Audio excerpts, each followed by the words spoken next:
नमस्कार, मेरे चैनल को सब्सक्राइब कर लीजिए, बड़ी कृपा होगी। धन्यवाद। हमने अपने पिछले वीडियो में मित्र भेद के चारों पात्रों का विश्लेषण किया और हमने ये भी देखा कि दमनक जो है पिंगलक से मिलने आगे बढ़ रहा है। तो पिंगलक ने दमनक को आते हुए देखा। उसने कहा द्वारपाल से कि दरवाज़ा खोलो, हमारा पूर्व मंत्री पुत्र आ रहा है, उसको आने दो बेरोक टोक। तो फिर दमनक आया तो उसने अपना पंजा जो है उसके ऊपर रख करके बोला कि भाई कैसे हो, कैसे आना हुआ। तो फिर दमनक जो है, यहाँ पर देखिए, दमनक अपना चाल चलना शुरू कर दिया है। उसको पता है कि राजा डरा हुआ है और उसको ये भी पता है कि उसके इर्द गिर्द जो भी जानवर हैं उन्होंने एक ने भी ये नहीं पूछा कि राजा क्यों डरा हुआ, उनको कोई मतलब ही नहीं है। ठीक है, तो इस वजह से उसको पता है कि वो जो भी कहेगा राजा अभी सुनेगा। ठीक है, तो फिर वो मतलब उसने एक तरह से ताने मारना शुरू किया। उसने पहले तो ये कहा कि मैं तो बहुत ही छोटा और उपेक्षित सेवक हूँ आपका, मेरी तो आपको कोई चिंता ही नहीं है, लेकिन कभी कभी ऐसी उपेक्षित सेवक का भी ज़रूरत पड़ जाता है। कभी कभी ये होता है कि राजा को कान खुजलाने का मन किया या फिर दांत में से खाना निकालने का मन किया, दांत कुरेदने का मन किया, तो एक तृण आकर के उसमें सहायता कर सकता है। तो मैं एक ऐसी सहायता ही सोच रहा हूँ कि करूँ आपकी, मतलब मुझसे जो बन पड़े मैं करूँगा मैं। तो फिर राजा ने कहा अरे क्या बात है, बहुत अच्छी बात है। तो फिर उसने फिर से मतलब अपनी चाल चलनी शुरू की। उसने सबसे पहले ये बोला कि देखिए आपके जो इर्द गिर्द हैं सब लोग बेवकूफ़ हैं। तो उसने बड़ी ही चालाकी से कैसे बोला, देखिए उसने कहा कि राजा को हमेशा एक योग्य सेवक और अयोग्य सेवक में फर्क हमेशा रखना चाहिए। क्यों रखना चाहिए भाई? क्योंकि अगर अयोग्य सेवक और योग्य सेवक को आप समान रूप से देखने लगें तो क्या होगा कि जो योग्य सेवक है वो आपको छोड़ करके चला जाएगा, सीधी सी बात है। ठीक है, तो हमेशा राजा को कांच और हीरे जैसे सेवक में फर्क रखना चाहिए। फिर देखिए क्या बोलता है ये आदमी, ये बोलता है कि हम दोनों एक दूसरे से हैं, याद है डायलॉग? तो वो बोलता है कि मेरा अस्तित्व मतलब सेवक का अस्तित्व राजा से है और राजा का अस्तित्व हमेशा एक सेवक से होता है। ठीक है, दोनों एक दूसरे के बिना अधूरे हैं, सीधी सी बात है। और ऊपर से ये बोलता है वो कि देखिए करटक से इसने क्या बोला था कि हमेशा राजा के इर्द गिर्द हमें मंडराना चाहिए, अपने काम को जो है बताना चाहिए। देखिए अगर अच्छा काम किया है तो सबके सामने बोलो। ठीक है, अब ये राजा को बोल रहा है ये कि देखिए ऐसा राजा जो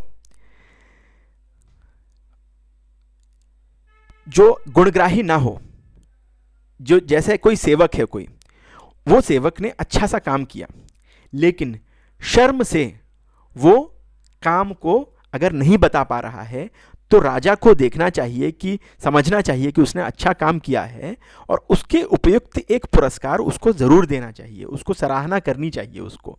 तो ये राजा का काम है, ये राजा का कर्तव्य है।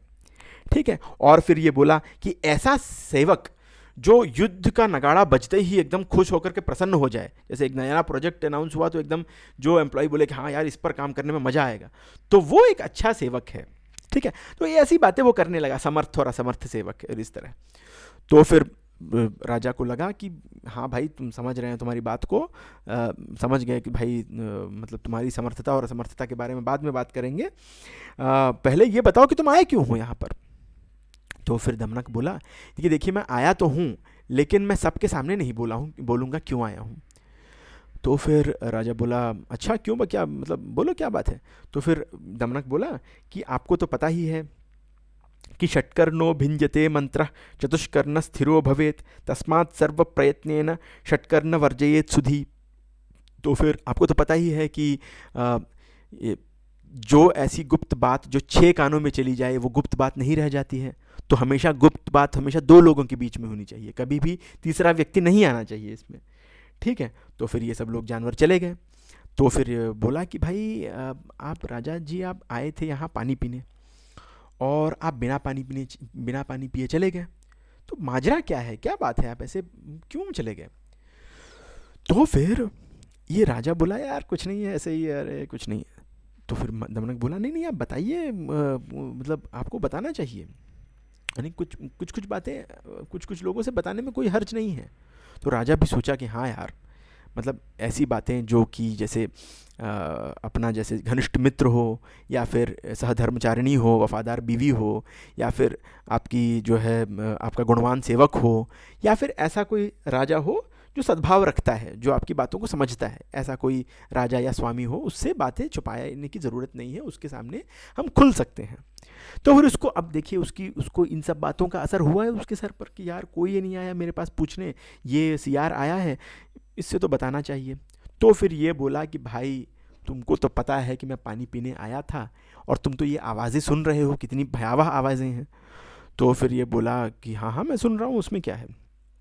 तो फिर ये बोला यार वो जानवर देख करके ना मेरी सिट्टी पिट्टी गुल हो गई है, मुझे बहुत डर लग रहा है उस जानवर को देख करके। मुझे लग रहा है कि अब मैं ये जंगल छोड़ करके मैं जा रहा हूँ, और कहीं आराम की जगह जा करके रहूँगा मैं।